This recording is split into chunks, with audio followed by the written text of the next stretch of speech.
Hey there, welcome to the garden. Well, from super hot weather now to pretty cold.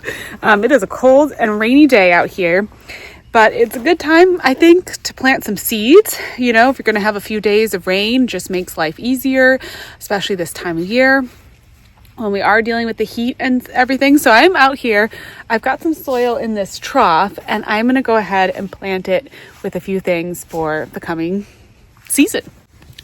All right, so let's talk about what I'm going to plant. I think I'm going to do some of this sun-striped squash. So I've been talking about trying to find a very fast day to maturity, like summer squash, just so I can get some zucchinis in the ground. And this is a really cool variety. So it's a sun stripe. It has this great color and apparently a really nice tender texture. Just 2 months after sowing. So it's a 50 days to maturity plant, which is kind of amazing. Small squash are wonderful as a baby squash. You can pick at any size. They're bushy plants, easy harvest. So I think this is going to be perfect in 50 days. You can't really get much better than that when it comes to a zucchini. So I'm going to plant, let's see how many seeds I have in here. Oh, I have quite a few, so that's good. So I'm going to plant some of those. And then I think I'm also going to stick in that bed with him. I think I'm going to stick the tomato plant and the pepper plant that I purchased at the garden center the last week, just to get them like in the ground. And then I'm going to also go out into the front garden and finally plant. I've been meaning to plant some more zinnias out there. So I've got some of these salmon zinnias. This is like a super old seed pack. I may also do a few of these sunstriped squash out in that front garden. We'll do some salmon zinnias. These are just a really large, beautiful 3-foot tall zinnia plant. And I want to do zinnias in front of sunflowers. So I also grabbed, where are they? Oh, some of my mammoth sunflower seeds. So these are the huge branching sunflower plants. And I thought that it would be a pretty combination to have like a line of the big mammoth sunflowers and then the kind of like salmony, pinky, light pink zinnias in front. So I think I'm going to put those out in the front garden. I'm also going to stick a few zinnias over in this bed right here. I don't have a lot of soil, but we got the amaranth plant, and I have some of these button box zinnias, and I thought that this would be really cute. These are like a dwarf size zinnia. They get just like 10 inches tall plant, and they're going to have like all the really cute little summery colors. So I thought it'd be cute to put a few in there. I might even trim out, like put a few along the front of this bed that has the Juliet tomato in it, because that would be kind of cute. And with a 10-inch tall plant, that's like the perfect size for the front of the bed, and just add a little bit of color. I did pull out like a bunch of seeds. I just went in and grabbed a bunch of seeds. So I am going to also, I just harvested a bunch of the Gold Rush green beans, and those were really it was really made me really happy to be harvesting them. Those were really delicious, and I was like, I gotta plant like another round of bush beans. And I have all this open space in the garden now that I took out the potatoes and everything. So I'm gonna do a bunch of dragon tongue bush beans, do like a whole row of those. Let me see, I have a couple packets of these. They're the real fun green beans that look like this. Again, this is like an older seed packet, a couple years old. So I figure, you know, I do need to actually like grow these seeds. I'm trying to sort of work through a lot of my seed stock that I have on, and then I'm going to, you know, be purchasing more, but I may do those. And then also I have some like Earthwalker sunflowers that are really pretty sunflower. I have a super old packet of these like red zinnias. So I may just go out into the front garden and kind of like throw in a few things, kind of just one of those spontaneous seed sowing. I do also want to put in some more corn. So I grabbed where is it? I hate the name of this corn. It's the Bloody Butcher corn, but it has like just such an awful plant name. But where is it? It has these really beautiful like red stalks. Oh, here we go. Bloody Butcher actually doesn't have a picture on the seed packet, but it has like these really dark red stalks, and the husk color is red. But you can actually eat the corn too. And I thought it'd be nice to just like do another round of corn. I've got a bunch of corn for fall decorations kind of started. I've got some sweet corn in the front garden started, but that's not going to be, that's going to be ready. Well, it's a few weeks ahead of this, so I'm not going to have any issues with cross-pollination. And I thought, you know what, let's try to do just like a second round and see what happens. It's 120 days to maturity. So I don't know if that's probably pushing it as far as a harvest. But I figure I want to kind of like practice my corn growing, because next year I want to be really serious about corn and succession growing different chunks of corn so we can actually have a harvest of sweet corn. I really want to do that. So I kind of just want to play around with like my spacing and my growing, and I think it'd be really pretty to have some corn. So I'm probably going to do like a corn and sunflower bed somewhere over there. I have the Earthwalker sunflowers, which is a really nice, beautiful branching sunflower as well. So I may throw some of those in. So yeah, I just like grabbed some zinnias. I've got a Queen Lime Red. I might stick some of those out here because I love all the Queen Lime series zinnias. They're so pretty. So maybe we'll stick a few of those in there too. Okay, so I'm just going to run around and plant some of these seeds. I may also try to do some holes in some of my troughs. I'm slowly but surely working through putting some holes into the trough planters out here that I have growing. I also need to do some repairs. These big troughs that I have doing the water gardening, those I've moved around a few times, and I've noticed that they've started to leak, which is definitely a bummer. I'm trying to think like, do I want to try to repair them, try to get like some silicone caulk or something, try to repair them, or should I just like give it up and just go ahead and do like use those as planters and just do the lower troughs, because I have a few of these low 1 foot tall troughs. I could just do my water gardens kind of like looking like in those, like just do it like that. I don't know. I like the look of this. I think it's kind of fun with the 2 tiers, so I kind of want to save it, but you can see, it's leaking here. I think it's leaking at this seam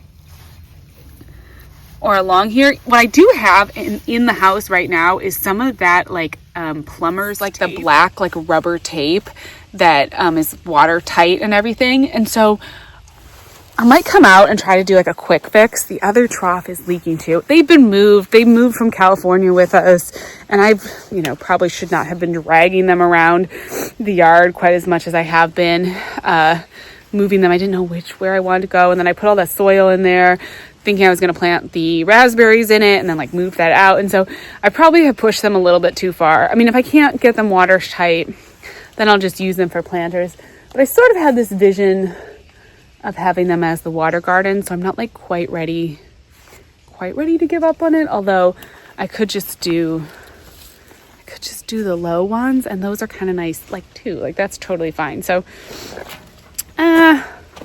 we'll see. I might try to get out here with the tape this afternoon and try to tape it up and see if that works. And then I need to order some like actual silicone caulk around the inside, which would probably just take care of it.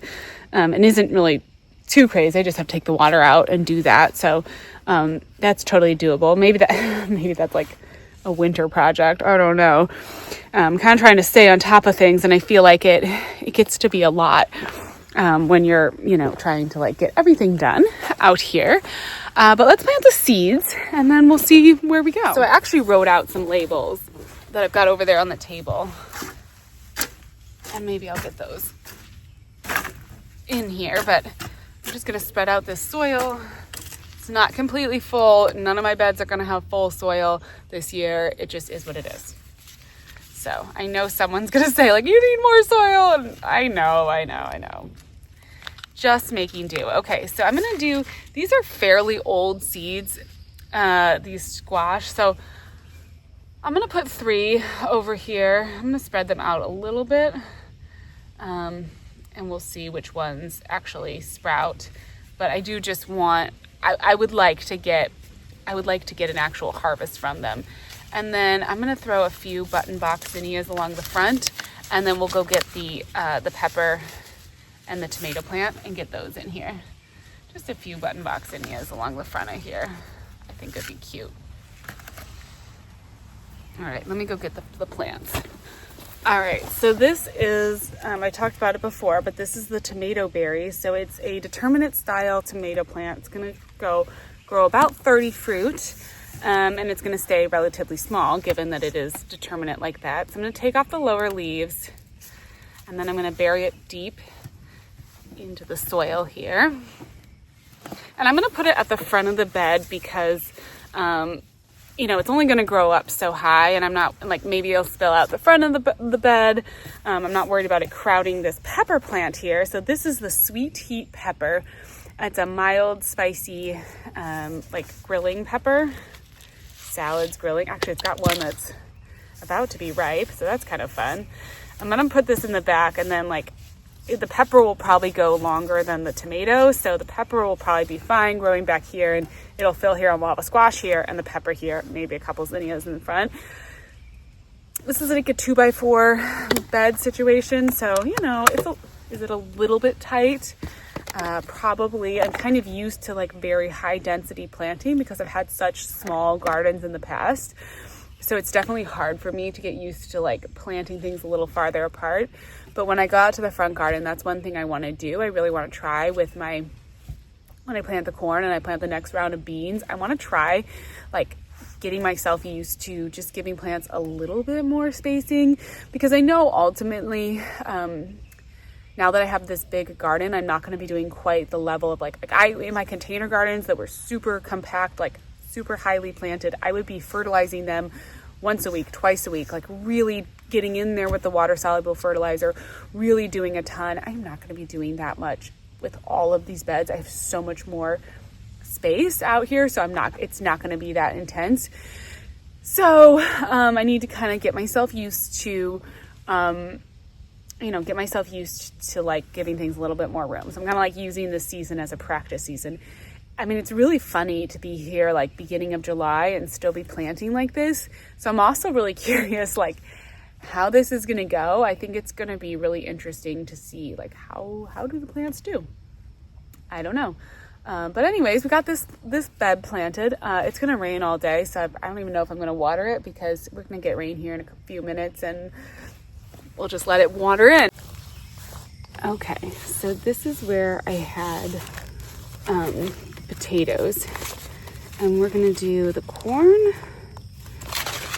and some earth walker. Where did it just go? Earth walker, and then let me grab the mammoth. Packet mammoth, the zinnias, or not zinnias, sunflowers. Okay, these are gonna be huge. So I'm gonna do the corn in like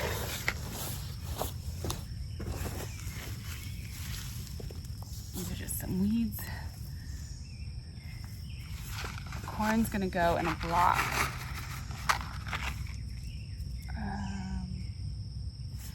Yeah.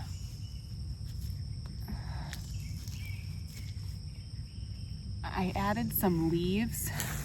So there's like some leaves, some potting soil. I kind of like tried to add some stuff to this bed to sort of help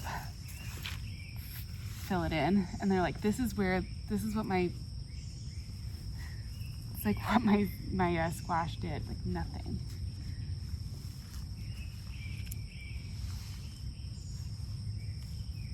So I'm just gonna try to put the corn here. I should have been more careful about this.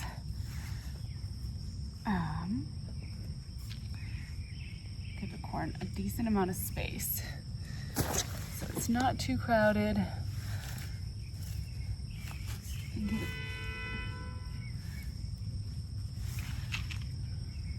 Okay. And then I'm just gonna do a whole line of the sunflowers.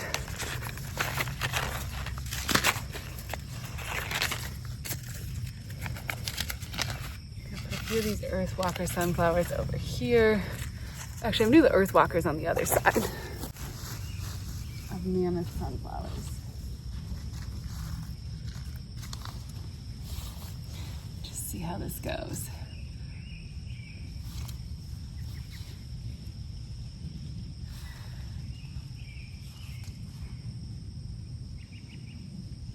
I'm doing them about 6 inches apart.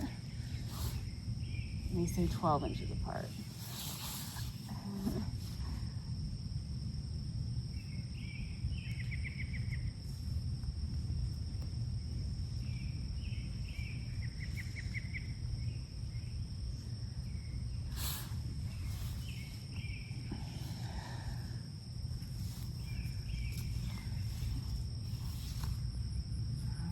We'll see how that goes. One of the things that I'm also noticing in this bed out here and this garden out here is that this is the garden that I see from my windows at my house and everything.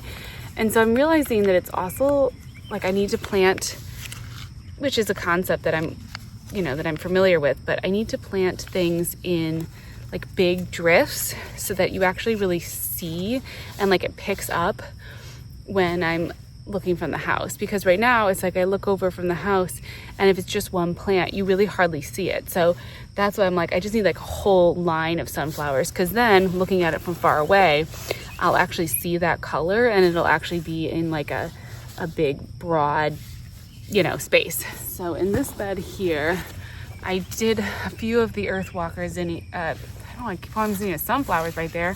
And then I've got this Gara plant right here, but I think it'll be okay. I'm just gonna put 2 of those stripe zucchini because this is an open spot. Part of it is also like I'm dealing with a lot of weed pressure out here, so I have got to plant this garden up so that I'm not stuck with just weeding. I've got some tomatoes over on the other side, and I'm just gonna put in some nasturtium seeds all around to hopefully help with the weed pressure that the nasturtiums will grow around and just make it slightly less easy for all the grass to grow.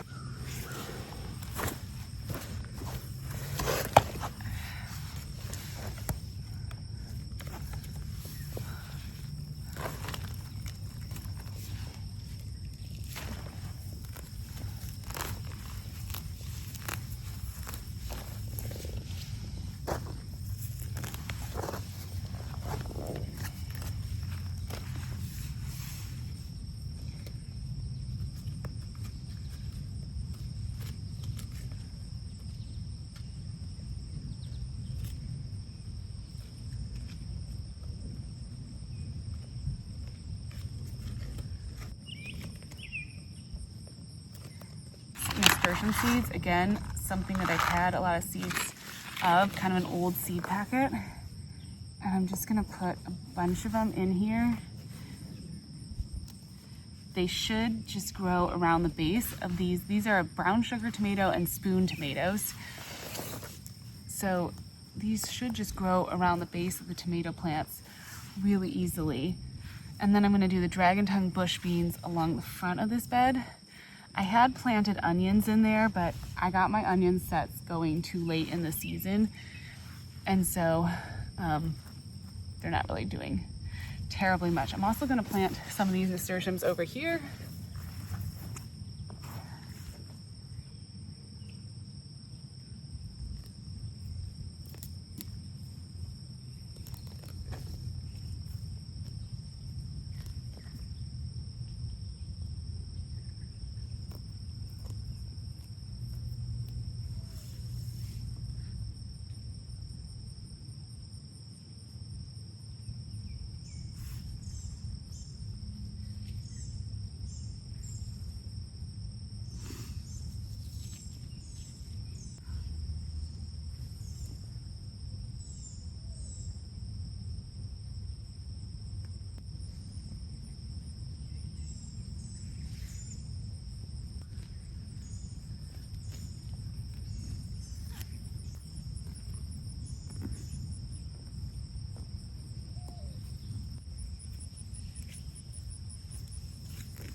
well, that's all from the garden for today. I think I got everything done. I feel like with garden planning, it's one step forward or two steps forward, one step back, because now with those troughs leaking, it's got me thinking, whether or not that's going to be what I want to deal with long term, if that's going to work long term. Of course, we're going to be getting into, winter, and whether or not I try to empty those troughs out or not for the winter, and ice and everything. So I don't know. I'm going to have to sit and think with the design of this area. Now I'm wondering if I should bring in like a couple more of these like low ones and I could change it around. So now I need to think about it. Now I need to do some rethinking of the plan. And I feel like this keeps, happening, whether it's deer pressure or whatever it is. There's sort of like always something that comes up. And right now this is definitely something like I need to think about this. I need to kind of try to figure out what I'm doing. So, anyways, yeah. I'm gonna sleep on this one and think if I need to change the plans up, if I should just change the plans up. Gosh, I feel like I have changed more stuff continually in this garden. It just is it's taking me a minute to get it situated. But you know what? I think it's better to just like let this process happen and develop the layouts as we go. At least we got the sunflowers planted, some corn planted, some things planted. Maybe we'll get some squash this year. I would love to get some zucchini. I love this garden out here. It is taking the shape that I want. It's just kind of taking me a minute to totally figure out what it should look like. But we'll get there. We will get there. And I don't know if I want to mess with leaking ponds. Seems like that would be, well, I don't know, maybe a bit more than I feel up to dealing with. But anyways, we'll keep you posted. Always more things happening in the garden. Hope you're having a wonderful day in your garden. And we'll talk again soon.